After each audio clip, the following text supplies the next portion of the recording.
Evening, lads.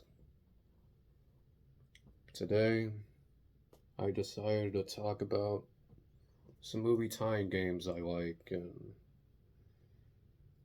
because I'm bored and I just feel like sharing it with you. So, let's get down right to it.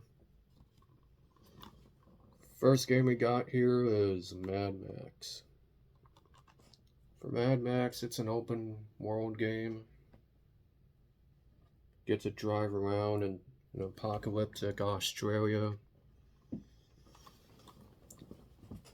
The combat itself, it's pretty simplistic, pretty on foot combat.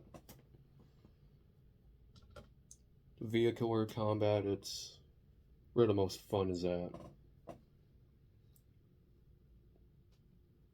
And for most of the game, you're basically trying to upgrade your car the entire time by collecting scrap, fighting off warlords, all that.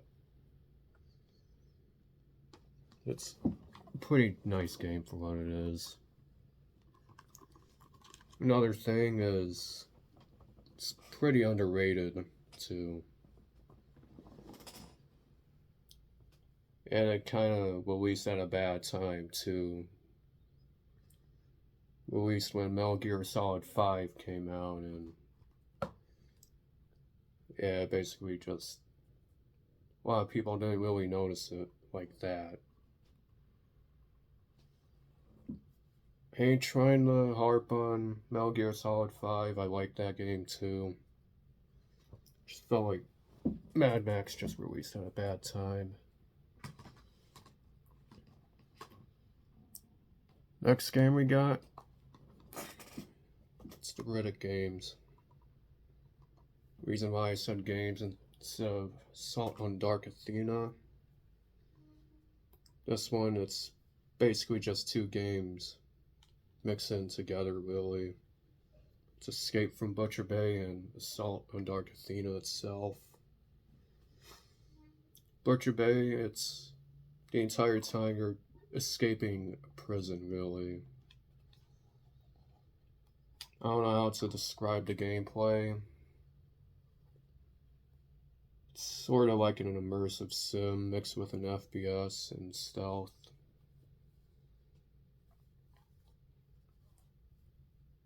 It's kind of like the first Darkness game as well, so if you like that one, I'd suggest you give this one a try too.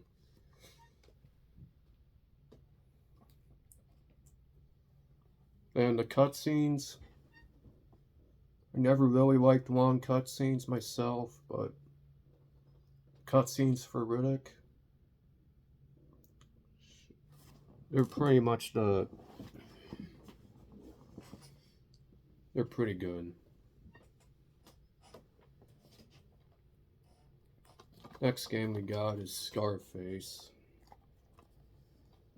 This one's basically an entire what if scenario if Tony Montana survived at the end of the movie. So Tony has to build up his empire from scratch again to get back at Sosa and the guys that wronged him. Making money in this one, it's pretty satisfying, I have to admit. You have to sell drugs to dealers, people that want it, all of that. For the first half of the game, it's pretty satisfying. The gunplay's, I gotta admit. The shooting in there is pretty good too. It's kind of like a third-person Soldier of Fortune in a way.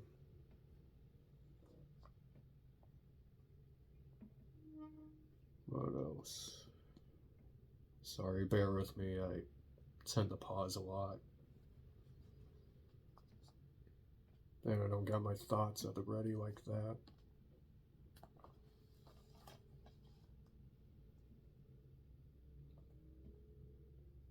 And the cops are they're basically just if you get overwhelmed by them, they'll just send in SWAT and DEA to take you down. It's kind of nice. It's just nice to have the police to just not be total pushovers like that. An open world game itself. And that's all I got for that one. This one's the last right here. Aliens versus Predator. It's sorta not a tie-in game, I guess, but it's based off the movies itself, really. I've always felt like this one was underrated too. Kinda got... The other ones were better, but I've always felt like this one's kinda underappreciated, really. Reason why I like this one, it's for the Marine campaign, felt like you're a bit vulnerable at times. Gotta fight off the xenomorphs, the couple of predators, the ultra predators, I meant, and a bunch of combat androids that are trying to gun you down. The weapons in there are pretty nice too.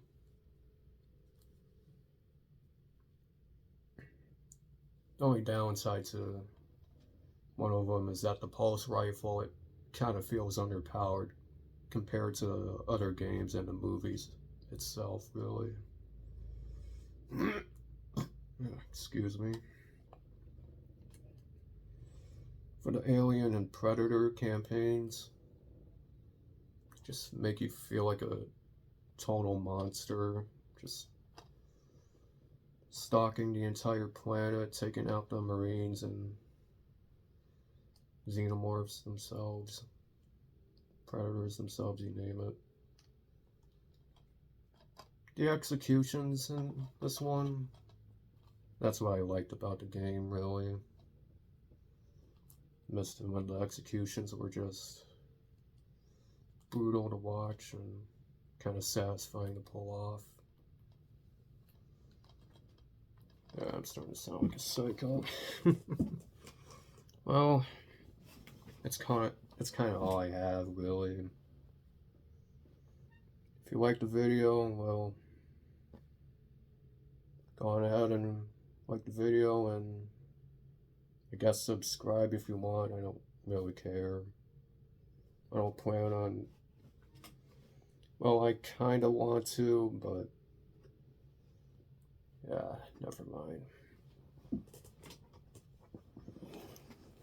Just gonna drag this one out anyway, so...